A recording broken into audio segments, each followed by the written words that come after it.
Жатам әйелдің көзіне шөп салып. Сөйтсем Ақтөсте сол үйдің күйеу баласы екен. Ұрғаш иттеріне келіп жүріп қалып кеттім деп қояды. Sonra қарап жатамыз. Условия керемет енді. Астыңда қойдың құмалағы, жып-жылы, жұмсақ.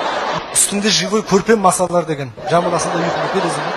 Сонымен су ішіп келейін деп үйге қарай түн ішіндегі бастым. Қойларды бажама табыстап үйге келсем, свет тас қараңғы, забор ашық тұр бірақ. Түн ішінде ғой, жайлап кірдім, свет жағуға болмайды, аналар оянып кетеді, бүкіл қайын жұрт.